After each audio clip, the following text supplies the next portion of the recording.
Thank you for joining us. My name is Julia Fetter, and I have the privilege of serving as the acting director of the Center for the Study of Spirituality and associate professor of religious studies and theology here at St. Mary's College in Notre Dame, Indiana.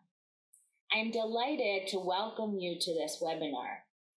Before introducing our guest, I would like to take a moment to say a word about the center.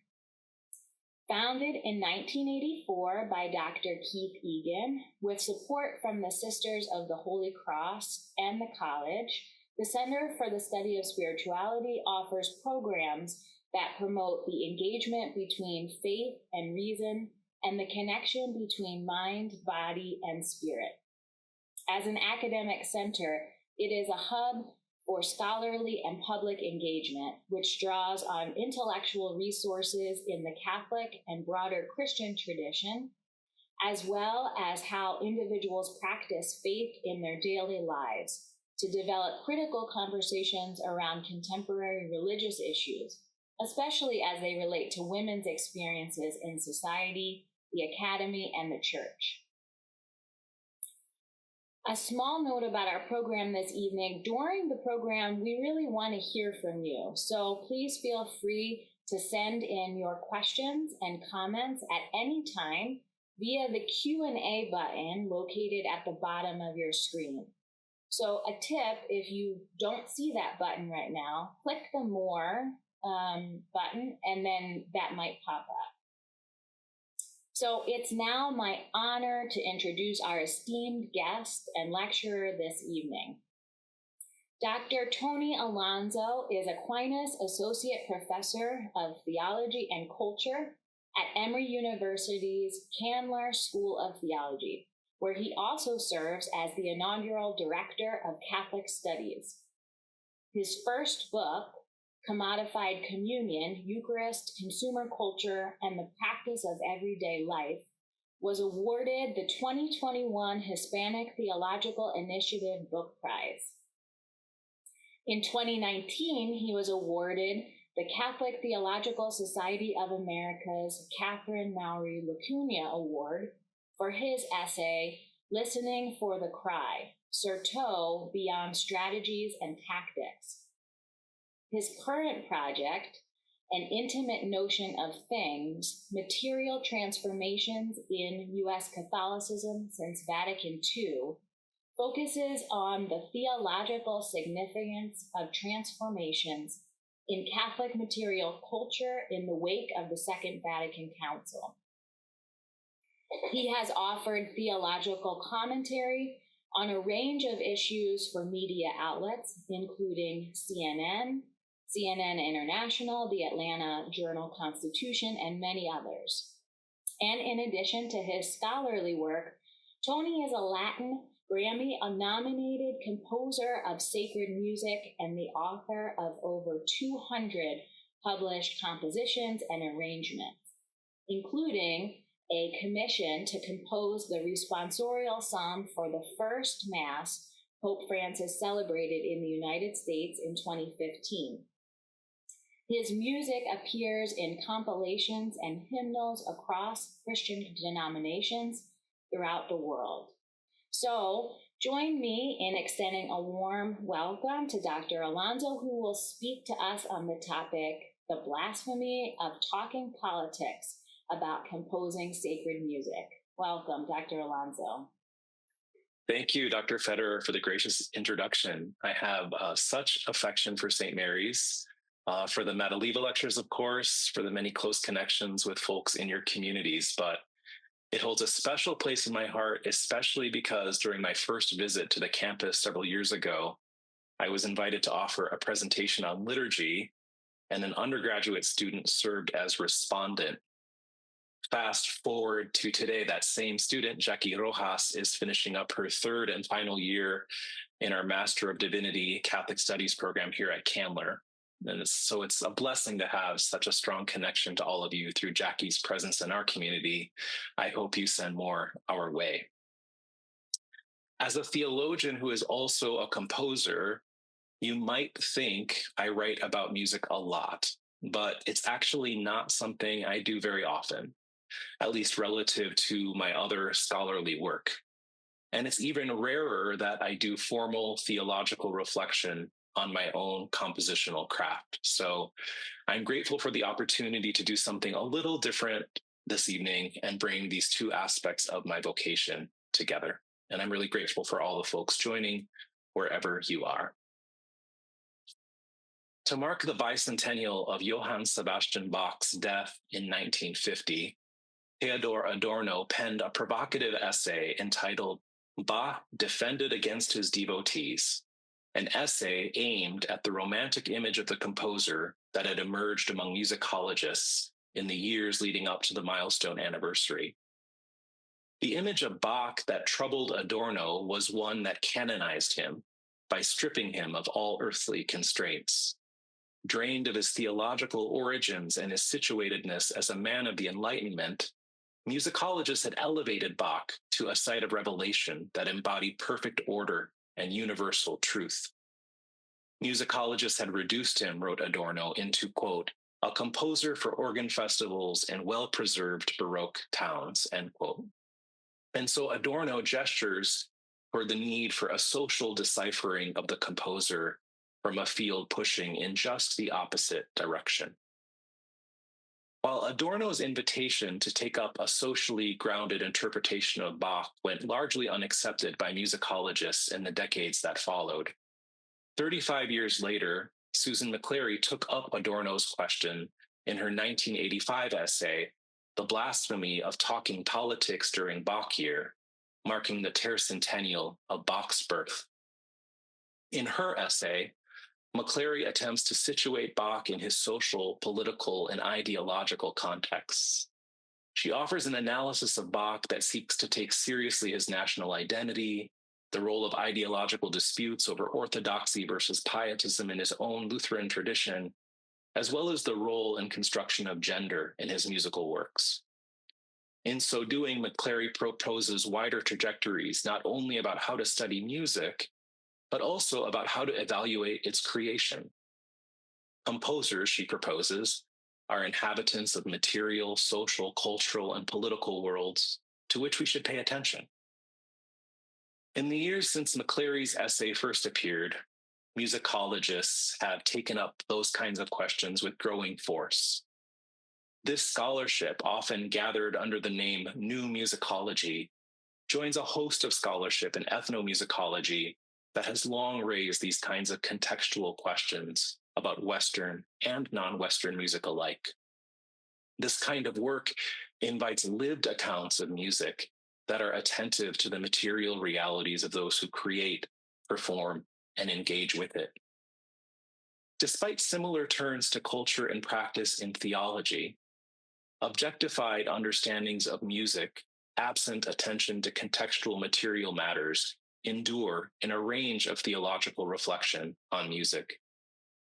Indeed, a dominant and influential strand of theological engagement with music, represented most consistently in the work of scholars like Roger Scruton and Jeremy Begbie, has often been marked by a lack of attention to, or at times even a suspicion of, the material, historical, and social grounding of music.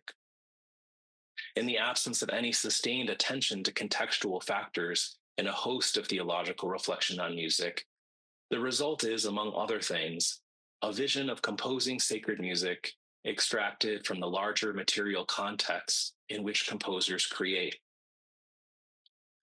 While there is a relative paucity of reflection from composers of sacred music on their own practice, the composers that do offer such reflection tend to repeat these kind of decontextualizing tendencies in their own self-representations. Like many theologians who engage sacred music as a source of theological reflection, composers tend to remain silent about the material conditions of their work and the institutional infrastructures that shape it. In this evening's talk, I want to argue for and reflect theologically on composing sacred music as a Christian practice that takes seriously its embeddedness in the structures of the world, even as it is finally irreducible to them. I want to begin by exploring the writings of Scottish composer James Macmillan, one of the most prolific writers about his own compositional practice, surfacing some of the ways that his reflection on composing sacred music resists accounting for its this worldly entanglements.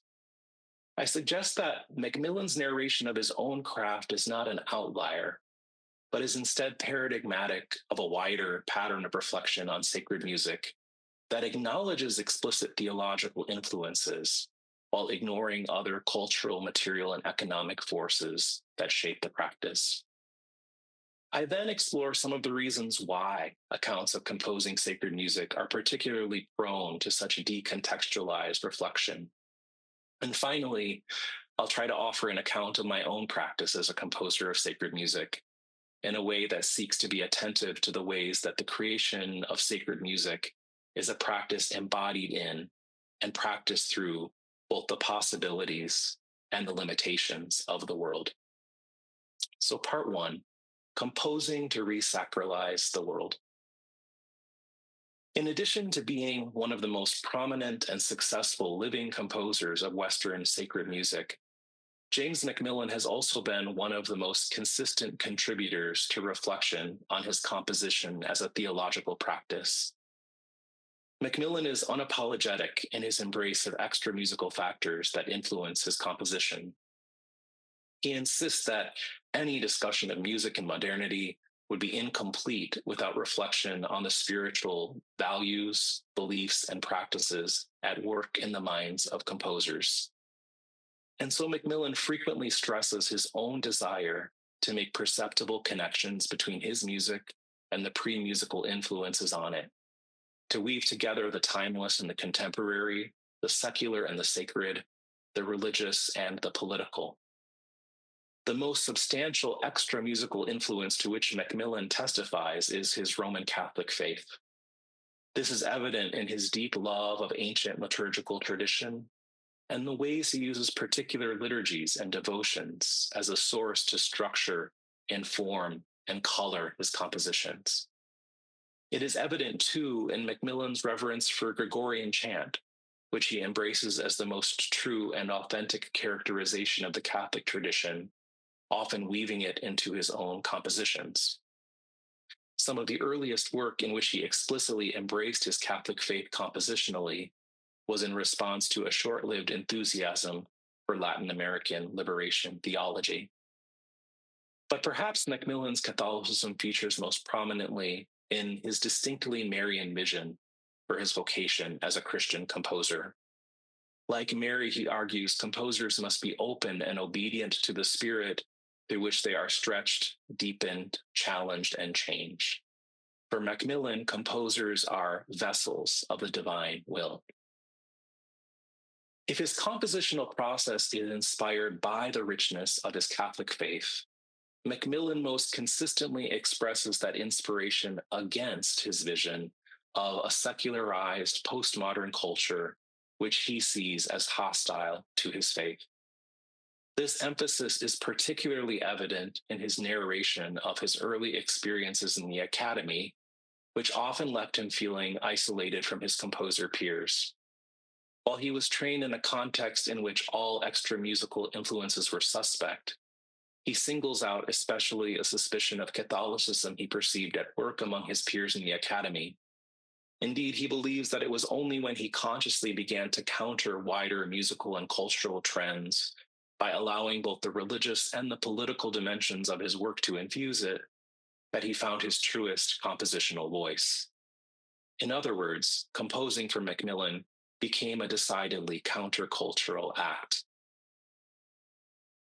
Yet even as Macmillan has increasingly embraced his Catholic faith as a source of inspiration for his composition, and even as his music has been increasingly embraced by the wider Western culture in which he composes, he continues to narrate his religious and political commitments in relation to his compositional practice over and against his perceptions of wider cultural and political trends. Indeed, Macmillan describes even his own political commitments in ways that at times seem to suggest his own transcendence of the ideologies of time and place, even as they are profound expressions of them. Describing his own political self-liberation from an early embrace of Marxism and liberation theology, for example, he claims to have, quote, thrown off the chains of narrow ideological bitterness that have allowed him to engage with the ideas and good company of the likes of philosopher Roger Scruton, theologian George Weigel, and sculptor Alexander Stoddard, end quote, as if to suggest that these men are not themselves culturally, politically, and theologically situated in particular ways. And his implication that he has in some sense transcended political ideology is mirrored in his conviction that the deepest calling of a composer of sacred music is found in their own transcendence of their cultural moment. Quote, perhaps the search for the sacred now, as it was for any artist who has stood out against the transient fashion and banalities of the cultural bien-pensant, is the bravest, most radical and countercultural vision a creative person can have in the attempt to re-sacralize the world around us, end quote. For Macmillan, the transient fashions and banalities of the modern world are nowhere more in need of purification by composers of sacred music than in the church itself. Writing of his own commission for a papal mass in 2010, for example, he writes about the decidedly different sound of his setting, which he suggests, quote, perhaps owes something to my love of chant, traditional hymnody, and authentic folk music, and nothing at all to the St. Louis Jesuits and all the other dumbed-down, sentimental bubblegum music which has been shoved down our throats for the last few decades in the Catholic Church, end quote, his words, not mine. And he lodged similar criticisms against post-conciliar liturgical music with even greater force when he announced his decision to stop writing congregational music for the Catholic Church, to register his dissent about the state of contemporary liturgical music. Insisting on the need for the restoration of chant, Macmillan expressed his own deep frustration over the, quote, decades of experiment which spewed forth music of mind-numbingly depressing banality, end quote.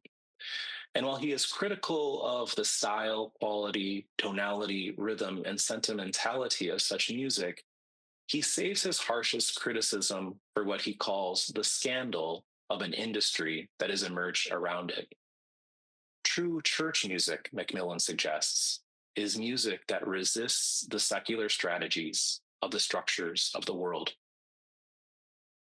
I see at the heart of Macmillan's reflection a tension between his vision for the vocation of a sacred music composer, deeply embedded in all aspects of their experiences in the worlds they inhabit on the one hand, and the need constantly to counter the perniciousness of that same world on the other. He highlights the explicit theological commitments that shape his vocation, but he narrates a version of himself and of his music that seems to transcend the imminent captivities of the world. He is sharply critical of the ways that sacred music is too often captive to the structures of the world, but he is silent on the ways his own music flourishes in that same world. Indeed, he offers no sustained reflection on the ways that all music in modernity, including his own, depends on the structures of the world to publish, market, distribute, and perform his music. And so even though Macmillan admits that music cannot be easily separated from the practice of everyday life, by ignoring the ever-present tensions in the life of a modern composer, he ends up reifying a vision of a composer of sacred music that holds on to what is sacred while transcending all that is not. Part 2. The blasphemy of talking politics about sacred music. In surfacing this tension in Macmillan's own reflection, my aim is not to cynically reveal some ironic contradiction at work in his own self-representation. Instead, I want to suggest that it bears marks of lasting tendencies in both musicology and theology to romanticize practices and relativize quotidian materiality in the name of cultural transcendence. Uniting music and theology, two of the most significant ways in which human beings reach toward transcendence, I want to argue that reflection on it is particularly vulnerable to accounts that neglect the material, political, and economic factors that necessarily shape both. While visions of artists of every kind struggling to express themselves in untrammeled freedom from the banalities of the world have a long history, music has been particularly susceptible to romantic accounts of composers liberated from the larger context in which they work and live. And this is particularly true of the creation of music, which seems to express a transcendent truth. Quote, listeners react as though mystically, not wanting to attribute to mere mortals the power to move them so, writes Susan McClary. For if one recognizes the power of music to manipulate through unknown means, one at least wants to believe that human hands are not working the controls. Consciously or not, the composer working those controls often displaces that power elsewhere, even ascribing it solely to extra-human sources. And so both the composer and those who embrace their compositions are prone to mystify music's creation in ways that resist making connections with the mundane world outside of music. Neither the creator of the music nor the one who is moved by it wants to break the spell. Indeed, declarations of creative isolation, self-determination, cultural and market transcendence, and radical autonomy continue to mark composers' own self-representation in nearly every genre. If musicology has often been susceptible to autonomous accounts of composers freed from this worldly entanglements, accounts of religion have often had a related yet distinct tendency to dismiss the materiality of everyday life. A growing number of scholars have shown a tendency in both religious studies and theology to establish firm boundaries around what constitutes authentic religious expression that subordinates the materiality of lived religious practice.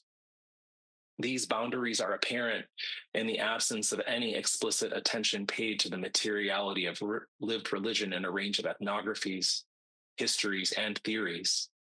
But they are also revealed in the many ways scholars attempt to keep distinct, whether implicitly or explicitly, a series of binary categories of religious experience: transcendent, immanent, spirit, materiality, private, public, sacred, secular, official, popular, and so on. The latter of these pairings has often served as a way to dismiss such practices as defilements of the allegedly pure and authentic religion that characterize the former. And yet lived religion, from receiving the Eucharist, to holding a Bible, to praying the rosary, to pouring holy water on wounds, to putting up a Christmas tree, to composing a song, is not merely a set of disembodied rational assents untethered to the world, but also a set of practices made possible only through the material of that world. Religious practice can neither be convincingly extracted from the quotidian practices of life in the world, nor from the messy materiality in which we live, including its imminent captivities, contradictions, and complicities. Even as contemporary theological reflection has increasingly tended to the material reality of religious practice in recent years, the pull toward cultural, material, and worldly transcendence remains strong. And so I think the susceptibility of music to autonomous accounts of its creation, as well as historic tendencies in religious studies and theology toward the relativization of the material dimensions of religious practice, are uniquely intensified in reflection on the composition of sacred music. Admitting this worldly entanglements, especially those entanglements that seem most clearly to cut against the grain of the gospel, can feel like a threat, both to the musical and the theological purity against which music and those who create it must guard at all costs. In such a vision, talking politics about sacred music can indeed feel like a kind of blasphemy. But whatever our hopes for it, composing sacred music, like all Christian practices this side of redemption, is always embedded in institutional infrastructures, markets, and countless other this worldly captivities we will never fully transcend. Even the most faithful composer of sacred music never works outside the world, even as we so often seek to offer glimpses beyond it. To tend to that world, I want to argue, is neither to drain the practice of composing of its deep theological significance, nor to reduce it to its socio-cultural determinants, but to see it truthfully as a practice embodied in and practiced through the limitations and possibilities of the world. Part 3, toward an entangled account of composing sacred music. In what follows, I want to offer an account of my own practice as a composer of sacred music. This is the risky part of the talk. In a way that attempts to take seriously the twin temptations toward autonomous accounts of music's creation, as well as the relativization of its material influences. This is, of course, a necessarily fragmentary account. It is neither exhaustive nor does it suggest anything like a universal norm for the composition of sacred music. Instead, I'm trying to interrupt familiar romantic accounts of the creation of sacred music with attention to those aspects which are often absent from them. To the joy of many Roman Catholic musicians and to the frustration of many others, the emphasis on the full, conscious, and active participation of the liturgical assembly as the aim to be considered above all else in the Second Vatican Council's Constitution on the Sacred Liturgy had the effect of reshaping the musical landscape of Roman Catholicism at the local level.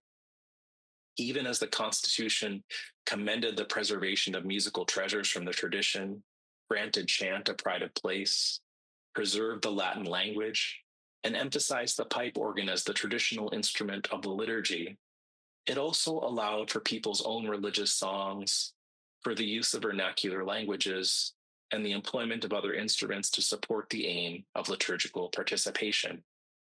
And to composers of sacred song, the Constitution offered a direct exhortation to produce new compositions for the active participation of the entire assembly of the faithful. In the decades since the Council, a wide range of composers across countries, styles, traditions, and skills has greeted this encouragement with enthusiasm. Their work has had the effect of creating an entirely new repertoire of Catholic sacred music alongside the old.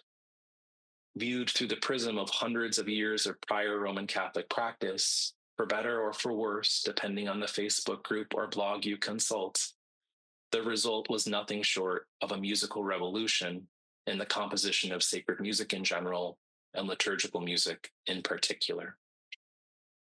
One of the most colorful glimpses of the ways that these reforms were sometimes perceived at the local level comes from novelist Annie Dillard, recounting her experience of Mass on the second Sunday of Advent sometime in the early years after the close of the Council.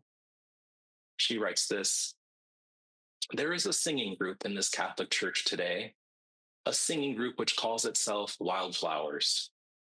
The lead is a tall, square-jawed teenaged boy, buoyant and glad to be there. He carries a guitar. He plucks out a little bluesy riff and hits some chords. With him are the rest of the Wildflowers. They straggle out in front of the altar and teach us a brand new hymn. It all seems a pity at first, for I have overcome a fiercely anti-Catholic upbringing in order to attend Mass simply and solely to escape Protestant guitars. Why am I here? Who gave these nice Catholics guitars? Why are they not mumbling in Latin and performing superstitious rituals? What is the Pope thinking of?" While I don't know what the Wildflowers sang on that second Sunday of Advent, I am confident that whatever it was, it bore a strong family resemblance to the kind of music that shaped my earliest understandings of sacred song, as well as the kind of people who led it. While both the Cuban-American neighborhood of Miami in which I was born and the largely white rural town in southern Minnesota in which I was raised and fleshed the liturgical reforms of Vatican II in their own distinct ways. They form part of the deepest contours of those communities in ways that were largely invisible to me. Whatever the Pope was thinking of, the first words and melodies I learned about God were forged from fragments of that new yet old to me repertoire sung by my own parish's manifestation of the wildflowers. I was formed in no small part by nice Catholics with guitars. As an early invitation to join a children's choir in elementary school slowly developed into a vocation as a composer of sacred song in my college years, my earliest intentional pursuits of that vocation were marked by a desire to overcome precisely the kind of music I imagined Dillard heard on that second Sunday of Advent. The kind of music James Macmillan might well describe as dumbed-down, sentimental bubblegum music, marked by the transient fashions and banalities of the cultural bien-pensant. He does have a way with words. Through education and travel and reading, I was taught that much of the music that had shaped me was, in fact, bad music. Studies in Western classical music taught me how much of the music I loved as a child was apparently both poorly constructed and aesthetically unworthy. Studies in theology taught me how much of that same music was poetically shallow and theologically impoverished. In both, I learned a broader history of church music than that to which I had been exposed as a child, about searing debates over what made music sacred, about controversies over the very legitimacy of liturgical reform, about what constitutes liturgical participation, and about why Catholics can't sing. In light of this awakening, I sought to write music that might display greater musical sophistication and theological depth. I sought out clever ways to weave in Gregorian chants. I mined the tradition for obscure patristic and medieval liturgical sources, and I looked for inspiration in theologians ancient and modern. While the music I composed was not entirely different from the music that I sang as a child, I was grasping toward a kind of via media between that music, and the kind of music that might gain acceptance from those who taught me what good sacred music sounded like. While this attempt to build musical bridges in the midst of the worship wars of the US Catholicism of the time never led to the kind of respect from my musical peers in the academy, it did lead to imminent success, publication. After a handful of early pieces were published, I quickly learned from elder colleagues and my publisher alike one of the key convictions that marks the deep logic of the field: that the vocation of the contemporary liturgical composer is to seek out gaps in the repertoire and fill them. There were, they reasoned, too many settings of Psalm 23, the Beatitudes, and the sung acclamations of the Mass. To seek out gaps was to embrace a countercultural, servant-like vocation in which a composer like me does not merely write what they want to write, but instead uses their own gifts to respond where there is real need. And so I scoured the lectionary for lesser-known psalms and scripture passages, or the sacramentary and other ritual books for texts that had not yet been set, embracing this wisdom with a sense of duty and delight. I also learned that it sells songs. As I worked toward the ultimate goal of escaping the vagaries of parish music ministry to compose, travel, present, and perform full-time, the signature sign of lasting success among many composer colleagues, I began ministering in a multi-ethnic parish on the edge of Chicago with a rich liturgical history, a strong pastor, and an engaged laity. I was eager to use the parish as a kind of laboratory for my compositions, even as I imagined a home for those compositions beyond it. But the members of that community quickly quelled my enthusiasm to contribute to the parish repertoire. They had beloved repertoires of their own, after all, songs that had nurtured them Sunday by Sunday, season by season, year by year, long before I arrived. Most were not eager to abandon any of those songs and the memories woven into them for something new I or anyone else composed. And so I continued to write for publication, but I initially abandoned any kind of regular practice of writing for the parish. Parish ministry often demanded more than I wanted to give. The liturgy committee held meetings for hours to make sure I understood how we did the liturgies of particular seasons, and insisted on hours more of talk-throughs and walk-throughs of each one.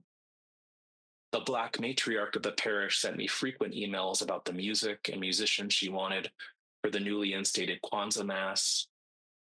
The Filipina matriarch emails about the choir we should invite for the long-standing Simbang Gabi Mass. The school music teacher emails about the scripts for her annual lessons and carol celebration. And the Mexican deacon emails about a steady stream of needs for liturgical and paraliturgical celebrations, from Dia de los Muertos to the Feast of Nuestra Señora de Guadalupe, all central to our growing Spanish-speaking community. The pastoral care minister gently yet persistently insisted that I meet with every grieving family of a grandparent, a partner, or a child, not merely to select music for a funeral, but to witness the particular shape of their grief. A small group of women who felt called to the priesthood from which they were excluded requested frequent meetings with me to push every possible liturgical rubric to the greater inclusion of women. Every member of the Coro Hispano invited me to their families' quinceañeras and weddings and expected my presence at the parish kermés festivals. And between regular ensemble rehearsals and Sunday liturgies were the mundane yet time-consuming tasks of laying out and printing worship aids, creating cantor and choir schedules, and maintaining instruments. There was no single epiphanic moment to which I can testify, and there certainly was never enough time. But slowly I did begin to write for this community. Through the prism of the quotidian and often all-consuming interactions of parish life, interactions that rarely struck me as sublime or even vaguely related to the practice of composing sacred music, I began to hear fragments of melodies and words present in the heart of the community. I began to write not merely to fill gaps in some imagined, abstract global repertoire, nor to redeem post-conciliar music from its widely perceived mediocrity, nor to gain the respect of peers, nor solely to get more songs published. While surely never delivered from these and other ambiguous motives so often invisible to me, I began to write with the kind of embodied knowledge of the joys, hopes, griefs, and anxieties of a community, made possible only by engaging the prosaic tasks of daily parish life I so often work to evade, even as they gradually provoke new questions that subtly began to shape my music at its deepest levels. What should an Advent gathering litany sound like in this community, marked by many intersecting longings for imminent justice in and beyond the church? How do we sound our Alleluia this Easter in the face of the loss of 4 teenagers in 6 months? What are the contours of a Lenten penitential mantra in a church struggling mightily with legacies of abuse, both global and local? What does sung participation in the psalms and acclamations of Holy Saturday sound like at an Easter vigil, initiating in the same liturgy recent immigrants from Guanajuato and family members of not so recent immigrants who have been part of the parish for decades? What is the shape of a Pentecost sequence that embodies the unique diversity of this community? How do we make enough musical space on Marian feasts for Mary under her many names, locations, and appearances across the world that make her present in palpable, specific ways to particular communities? Shaped by the universal Catholic tradition we shared, I began to embrace musically the ways that universality was expressed in this place, at this moment, for these people, in all of its beauty, complexity, and contradictions. In other words, I learned how to write from and not merely for the church. It was in this gradual movement into the heart of a community in its concrete particularity that I began to embrace composing sacred music as a practice that bears resemblance to the kind of vision Nicholas Walterstorff unfolds in his reflection on the vocation of the Christian artist. For Walterstorff, to be a Christian artist is not to struggle to express oneself completely liberated from this worldly constraints, but to embrace one's vocation as a response to the activity of God at work in the worlds they inhabit. His deeply contextual vision for the vocation of the Christian artist centers especially on the role of responsibility, a theme he develops through an emphasis on the constraints and the possibilities of the particular medium a Christian artist learns to master. To take up art in its many forms as a Christian vocation is not to escape the world, but to immerse oneself in it. Embedded within a community as a responsible steward of their tradition and craft, argues Walterstorff, the Christian artist is fundamentally oriented toward mastering their material for the sake of the Christian community and for the honor of God. To embrace such a vision for the composition of sacred music is to insist that the shape of each composer's response to their own sense of the activity of God at work in their midst, and the particularity of their own responsibilities in light of that activity, will vary widely, inspired and constrained by a range of factors. In my own work, those commitments have centered on tending to the extra musical particularity of a community before attempting to express it musically. Taking seriously the rich diversity of actions which take place during worship and the ways in which music's function and therefore form differs according to the unique demands of a given rite. Foregrounding the human voice as the instrument par excellence of sacred music, and using instrumentation secondarily to support the primacy of that voice. Privileging word over melody and critically evaluating the ways that music can illuminate, enrich, or even subvert both scriptural and liturgical texts.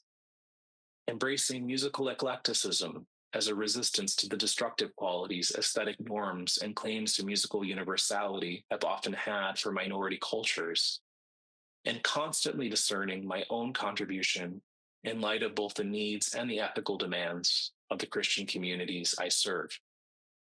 And yet, even as I have increasingly embraced these commitments in my own work, to ground myself more deeply in a vocation shaped by my sense of the demands of the gospel, to accept composing sacred music as a material practice that takes place not against the world, but through it, is to confess it is a practice enmeshed not only in the goodness of the world, but also its fallenness. Much of the music I have written, guided by these same commitments and shaped by the particularity of the communities for which they were written, takes on a different shape when it becomes a commodity, published, edited, marketed, distributed, bought, and sold. Indeed, the very act of seeking publication often suggests not only the limits of such commitments, but also the limits of any claim I might want to make about a practice untouched by the structures of the world that push most forcefully against them. There is finally no pure sacred music wholly liberated from such structures or from the misshapen desires and mixed motives they often provoke, even as composers so often want to keep them out of view. Desires for one's music to be accepted for publication and to find a home in places beyond those for which it was initially written. Desires that one's music be well marketed, widely available, and widely used. Desires for one's music to be included in hymnals or compilations or performed in signature venues by preeminent ensembles. Desires for the kind of prestige and recognition that come from commissions for hallmark events like a papal mass or from nominations for global awards. Desires for growing royalty checks and successful projects that might make possible the next one. Perhaps above all, by desires to be perceived as a composer whose music or whose being is centered only on what is pure, honorable, and true in the world and transcends everything that is not. And even the songs written that might seem liberated from such desires often mask ambiguous quotidian longings for the acceptance of a community or the respect of peers. And so, a set of convictions, inspirations, and commitments, however well conceived, theologically articulated, musically sound, or countercultural I might long for them to be, is finally insufficient for a truthful theological vision that might ground the fullness of my own practice. To embrace the practice of composing sacred music as one that is necessarily bound to the structures of the world emerges then not out of a desire to reduce that practice to its contingent captivities, nor to trivialize its creation, but instead out of a fundamental theological conviction that the activity of God comes in, and often in spite of, the best and worst efforts of the composer. To insist that the sacredness of a song is not finally dependent on the strivings of a given composer grounds me in a vision that sees that God is no more or less active in the good songs than the bad ones. The ones most clearly shaped by the market are the ones in which the market is most skillfully kept from view. The beautiful compositions written for the wrong reasons, and the terrible compositions written for the right ones. The music that embodies a deep knowledge of a heritage of sacred song and a work for 8-voice choir and string orchestra, and the music comprised of little more than 3 chords and an out-of-tune guitar, and the knowledge of the love of God.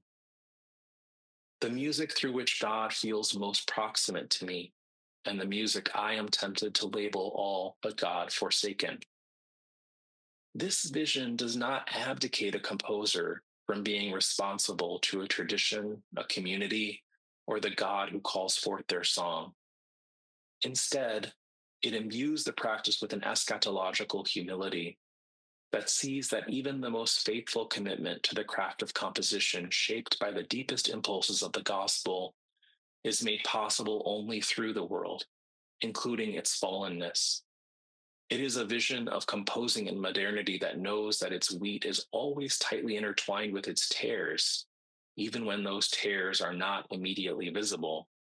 Indeed, even when we are at pains to keep them out of view. But it also trusts that it is a practice irreducible to those tares. Just a few pages after she introduces the wildflowers, Annie Dillard casts a more capacious gaze for the liturgy in which she begrudgingly finds herself. She writes, "A high school stage play is more polished than this service we have been rehearsing since the year 1. In 2,000 years, we have not worked out the kinks. We positively glorify them. Week after week, we witness the same miracle, that God is so mighty he can stifle his own laughter. Week after week, we witness the same miracle, that God, for reasons unfathomable, refrains from blowing our dancing bear act to smithereens. Week after week, Christ washes the disciples' dirty feet, handles their very toes, and repeats, 'It is all right, believe it or not, to be people.' Who can believe it? Who can believe it indeed? In sacred music, as in all of Christian life, God draws near to us, in spite of the song of the wildflowers, in and in spite of the songs I or anyone else might compose to replace them, in and in spite of the music of Johann Sebastian Bach, in and in spite even of our most romantic or critical accounts of them all. And for that, I can only say, thanks be to God." Thank you.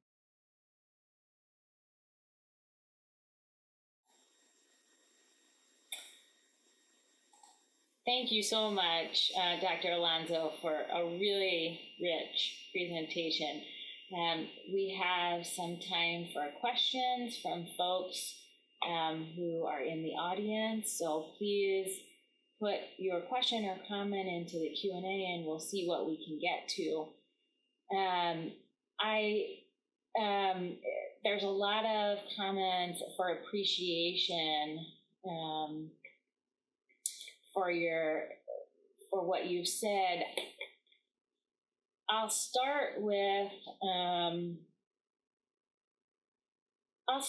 my own question to you, or maybe an observation. I think so much of what you shared was so rich in its incarnational and particular kind of focus.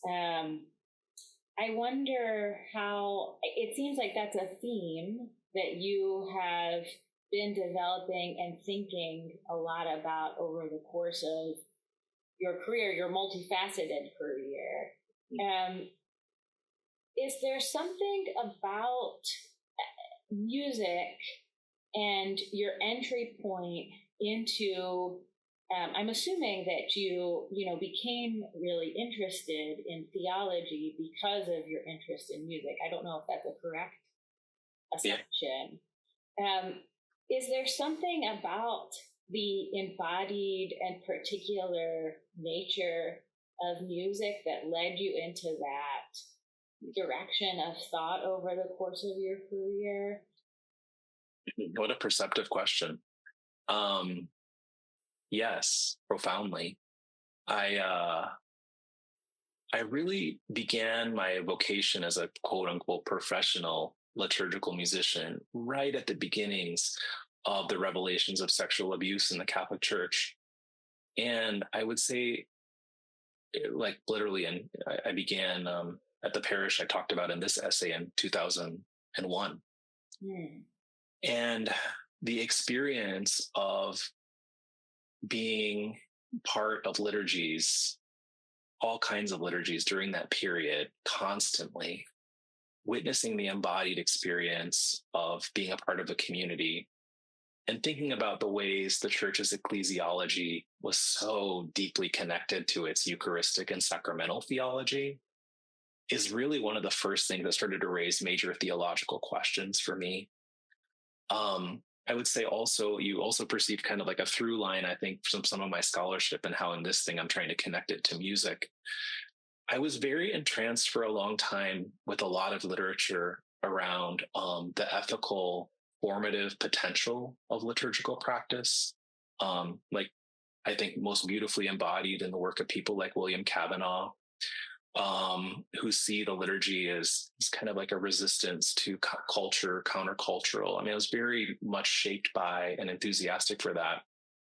And then when I went and started working on my PhD, writing specifically about consumerism, I kind of realized that in order for like a lot of that stuff to be empirically true, I had to kind of deny something about myself. I had to kind of submerge who I was, to write a narrative about consumer culture being bad and using the Eucharist as a resource to combat it kind of meant like, wow, are you doing any kind of self-examination of yourself? Because you've participated in a lot of Eucharists, and it turns out you're very embedded in these same cultures that, you're claiming they resist. So that was kind of shredding to me because I had to kind of start over. But that has been the major through line for me, is I think theologians, or at least I'll speak for myself, I as a theologian have seen the need to be more self-reflective, almost confessional, about my own positionality in these situations in order to get a more truthful, intensive account, so we can move the conversation forward. Mm-hmm. Yeah, thank you. I'd love to ask you a question about gender, because at St. Mary's College, where you have a history of being attentive to these kinds of questions, and it struck me as you were describing this kind of ideal that can be lifted up in music composition, but also in the study of religion, the idea that we, create in isolation, that we have this kind of autonomous act of creation, that's something that, of course, as feminists have long identified as a sort of gendered romanticization, right? That this is a kind of masculine ideal. I'm wondering if there are ways in which you've been thinking a little bit about the way that gender plays a role in this dynamic, and if you've observed some ways in which people of diverse genders have played with it in other creative ways. I'm curious. Yeah, absolutely. I think gender and race both figure into that pretty significantly. And one of the things that occurs to me, especially in light of your question, is I don't know if in that part of the talk where I talked about this kind of dominant logic that the role of the composer is to fill gaps in a repertoire that's already saturated, right? Like, so there's already so many settings of these psalms and these scriptural passages, and any new composer should kind of resign themselves to like filling in around that. I've thought a lot about how problematic that is, both in terms of gender and race, because usually that canon they're telling you to write around has all been filled by, well, not all, but I would say 90% has been filled by men. And then, so if you're coming at it from a different perspective, whether a different gender or a different racial background, and your role is simply to fill in around the canon that we have written, that is profoundly problematic. And I think our hymnals, and I get challenged a lot about this, like, well, we shouldn't be, considering only these things when we pick songs for church. Okay, there's complicated questions to have there. But when you look at most Roman Catholic hymnals that have come out since Vatican II, they are not particularly diverse in terms of the composers. And I think some of the logics and structures that form these institutions, markets, companies, whatever you want to call them, and the church itself are a reason for that. Thank you. Yeah. Another question about some of the commitments that you very briefly outlined at the end. I wonder if you could just circle back to that and allow us to spend a little bit more time there and talk about how you have come to some of those, particularly for folks that don't have a music background. Why are those commitments that would follow from some of the things that you talked about? Sure. I'm going to scroll back to them. Sure. Thanks. So, of course. So the first one on focusing on the extra musical, so outside of music, particularity of a community before attempting to express it musically. What I mean by that, and this to me comes to full fruition when I'm asked to write a piece for a church I've never been to, like a commission. It's very hard for me because I don't know anything about these people. I can't picture them. I don't know the histories. I don't know the stories that I narrated. I still do it. But one of the first steps now that I do is I ask the people commissioning me to tell me everything they possibly can about the community. Send me videos, send me writings, because I think knowing the particularity of the community is essential for me to know before even sitting down at a piano or kind of thinking out all about a melody that might be sung. So that's really important to me. It goes back to that point I made about context. Taking seriously the rich diversity of actions which take place during worship. In especially in Catholic liturgy, one thing I love about it, people will do, jokes about our kneeling, standing, processing, moving. But that's what I love about its physicality, its embodied nature. And for me, musically, I'm always thinking about what are people doing in this moment and what kind of form is going to support what's happening. One very simple example that many composers will give is like communion. When everyone's processing, is not a great time to sing a 5-verse hymn with ever-changing words, because most people can't carry a hymnal with them. And even if there's a screen, it's very hard to be focused on the ritual while you're trying to concentrate on so many words. So perhaps something more repetitive, a refrain or a call and response thing. So I try to extend that to every piece that I write. What are people doing and what kind of form is going to support it? And I'll just pick one more, privileging word over melody, which is a little bit maybe controversial, but I don't think it is for most Catholic composers. Whenever you introduce a melody to a set of words, it changes it. I can think of any phrase, Psalm 22, my God, why have you abandoned me? If I sing, my God, why have you abandoned me? Versus, my God, why have you abandoned me? Obviously joking, but simply a simple, like any melody that you enter into those words, the words remain the same, but the melody can shift its meaning. So for me as a theologian, as a songwriter, I'm always wanting to know the context of these songs. That's a more ham-fisted example, but there are many psalms where people will excerpt one line and it's a psalm of lament. But because they excerpt one line that doesn't sound like a lament, they write a song around that one line that does not sound like the deepest meaning of that psalm. So for me, it's always about starting with the words and the context and letting that shape the melody as a secondary thing. Thank you. That's really helpful. And one of the things that I really regret about this being a virtual lecture is you couldn't hear all of the laughter that was coming from me. And I'm imagining from our attendees, especially as you read some of the bubblegum references and the Annie Dillard stuff was really so wonderful. So I'm really grateful for a really rich lecture tonight. So I know that all of our audience is joining me and thanking you for a really extraordinary lecture. My pleasure. Thank you for being here.